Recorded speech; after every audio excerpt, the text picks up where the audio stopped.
Hello and welcome. It's fair to say that Madam Web isn't doing too well at the moment.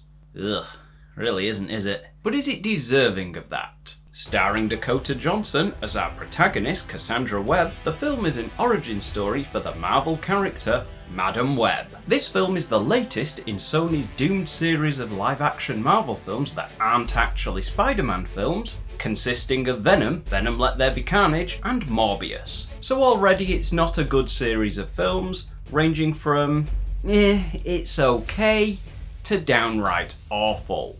But the thing about each and every one of those films are they are all laughably bad, and Madam Web is no different. So yes, it does deserve the scores it currently has. It is a bad film. The story is bland, the villain is boring, the acting and characters are just plain cringy.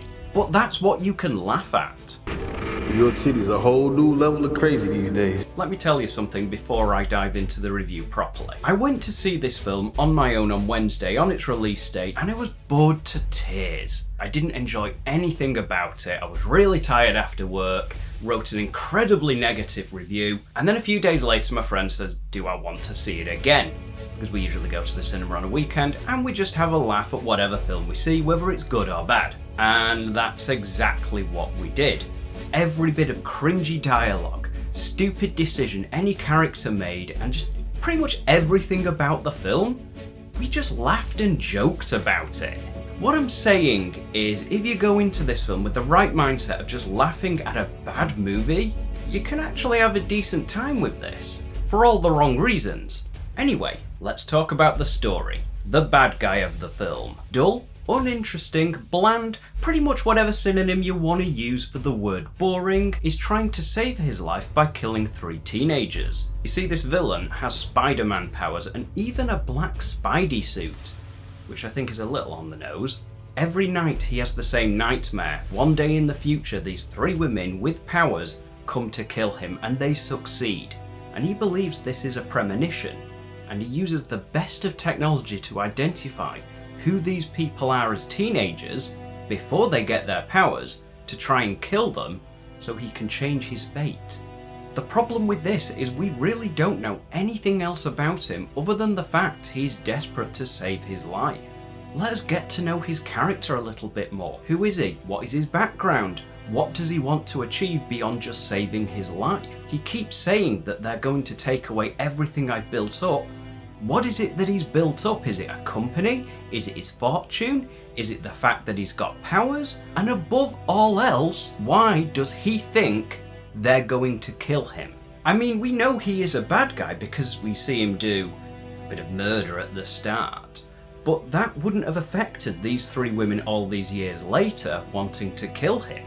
So I think the movie could have explored this villain much more than it did. I think a way this movie could have improved the story is if we see these 3 teenagers get their powers in the film, which is something we never see. We just see snippets of their one-day future powers. Let's say they get them, right? And they just go, let's kill the guy that's been trying to kill us for years. So it becomes a self-fulfilling prophecy. And while a sequel could still do that, and maybe it would work better in a sequel, but it doesn't change the fact that this movie didn't do it, and this movie didn't do anything in place of it, which is why it just felt very lacking.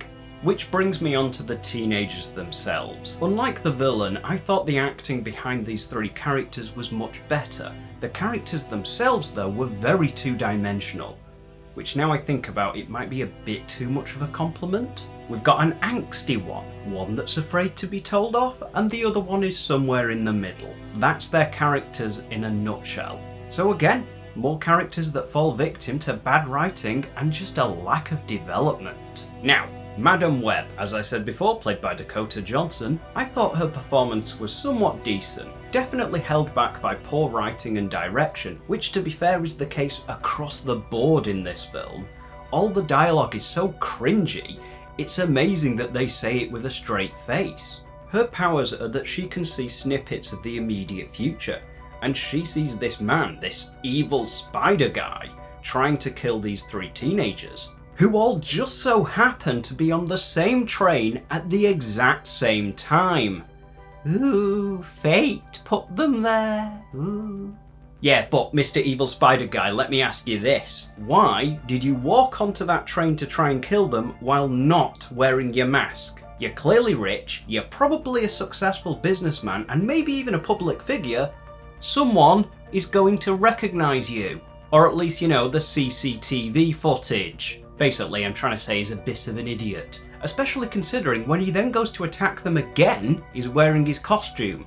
So, yeah, bad writing. So yeah, Madam Web spots this evil spider guy trying to kill them, so she changes the future and saves them. And then he tries to kill them again, she changes the future to save them, and that's the general plot of the film.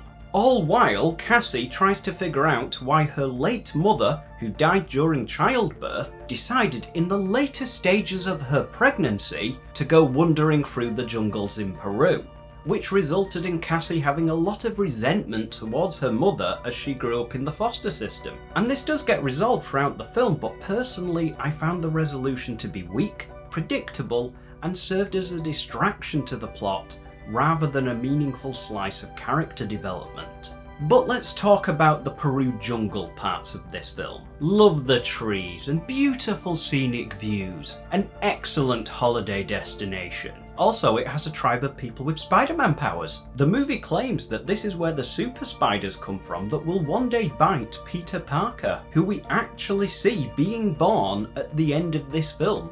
But more on that in a minute. Madam Web's mother got bit during childbirth, which is why Cassie has her powers. And Evil Spider Guy stole one. The tribe of spider people? Unfortunately, they're not in the film to be in any way interesting, and they only exist to serve as a point of exposition. Explaining why Cassie's mother went there to begin with, why certain people have spider powers, and above all, that while Madam Web may not have superhuman spider strength and wall-crawling stickiness, her powers have vast potential to grow, which foreshadows a scene which happens towards the end of the film, where she uses the web of time and fate. Yes, a bit weird, I know, but essentially what she can do is appear in multiple places and help multiple people at the same time. You're showing off. Maybe a little. Bottom line, the spider tribe of Peru could have been really cool, but they just weren't in the film long enough to be interesting. Moving swiftly on to the aforementioned Parker family, most notably Ben Parker. You know, Peter's uncle, the guy who comes second to Thomas and Martha Wayne as most shocked parent or guardian figure of a superhero. He's the only person that adds anything in the way of charm into this film, and he plays this dithering, almost comic relief character. He is also Cassie's paramedic colleague, which is something that the movie does, very minimally I will admit, utilise in the fight against the evil spider guy. There's this one scene where they're all in an ambulance, and the spider guy lands on the roof of it, and Madam Web has one of the teenagers hold a defibrillator up onto the roof just as he lands on it, and it just zaps him off. It is a pretty cool scene, to be fair. As well as Ben, we also have Peter's mother Mary. And while I do like Ben as a character in this film, I don't see why the Parker family themselves needed to feature in Madam Web. It's like the movie was just going, look, Spider-Man characters, aren't we clever? Not really, no.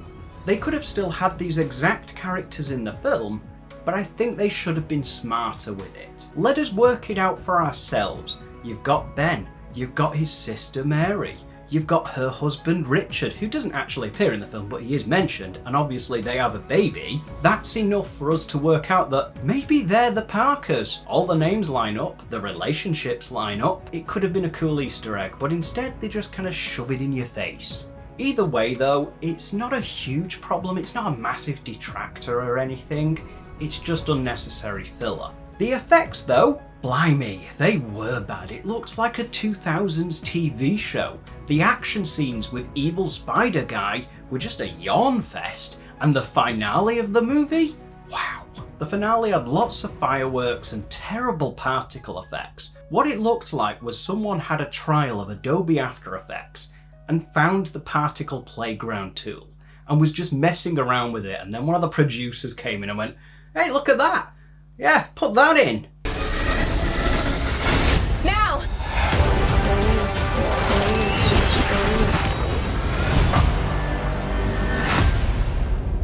In In conclusion, Madam Web had a boring story, dull writing, and actors that were trying to give a good performance but were held back by everything working against them, culminating in what is, I would have to say, a 2 out of 10 experience, but one that if you go with a mate in the right mindset, you can have a good laugh at.